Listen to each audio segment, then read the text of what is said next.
ये उपाय सिर्फ इस अधिक मास में ही करने का है और 7 तिथियों पर ही करना है। ये अधिक मास की 7 तिथियां ये हैं जब आपको ये उपाय करना है। नंबर 1 पंचमी तिथि, नंबर 2 अष्टमी तिथि, नंबर 3 एकादशी व्रत, नंबर 4 प्रदोष व्रत, नंबर 5 अमावस्या तिथि, नंबर 6 पूर्णिमा तिथि, नंबर 7 मासिक शिवरात्रि व्रत। ये 7 तिथियां अधिक मास में 2 बार आती हैं, परंतु अमावस्या तिथि, पूर्णिमा तिथि और मासिक शिवरात्रि व्रत सिर्फ एक बार आता है। अधिक मास की 7 तिथियों में से किसी भी तिथि पर आप ये उपाय कर सकते हैं। आप सभी तिथियों पर भी कर सकते हैं, पर किसी एक तिथि पर भी कर सकते हैं। मासिक धर्म में आप इस उपाय को ना करें।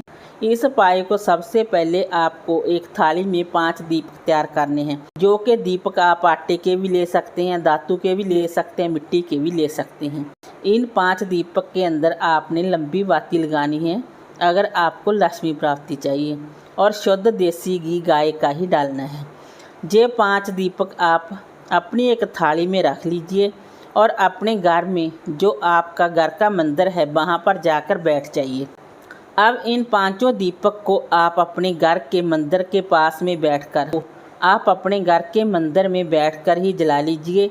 अब आप इस थाली को उठाकर जिसमें आपने 5 दीपक रखे हुए हैं, इसको ले जाकर आप अपने मुख्य द्वार पर आ जाएं, और इसके बाद आप अपने मुख्य द्वार के बाहर की साइड इन 5 दीपक को एक साथ लाइन में जलाकर रख दीजिए।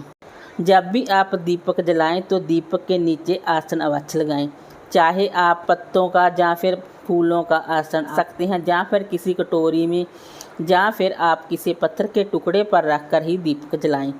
डायरेक्ट धरती पर आप दीपक जलाकर ना करें। जब आप इन दीपकों को अपने घर के मुख्य द्वार के बाहर की साइड रख रहे हों तो उस समय आप भगवान शिवजी भोलेनाथ जी के नाम का जाप जरूर कीजिए। ओम नमः शिवाय मंत्र का जाप करें या नमः शिवाय मंत्र का जाप करें। भगवान से अपने घर परिवार के लिए प्रार्थना अवश्य कीजिए। इस उपाय को आप भगवान शिवजी भोलेनाथ जी के मंदिर में जाकर भी कर सकते हैं।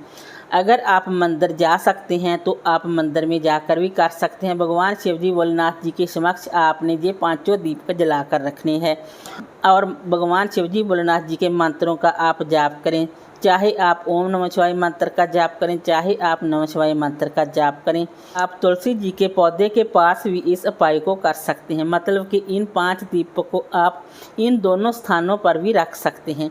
ये उपाय आपने शाम के समय करना है, सिर्फ इन 7 तिथियों पर ही करना है और सिर्फ इस अधिक मास में ही करना है। दीपक जलाने के बाद जब दीपक शांत हो जाए तो आप अगले दिन इस दीपक को या तो आप गाय को खिला दें, या फिर आप छोटे छोटे टुकड़े करके पक्षियों को भी डाल सकते हैं, या फिर अगर आपके दीपक मिट्टी के हैं तो आप चाहें तो आप भूमि विसर्जन भी कर सकते हैं, या फिर अगर आपने दोबारा यूज़ करना है तो आप दोबारा धोकर आप यूज़ कर सकते हैं।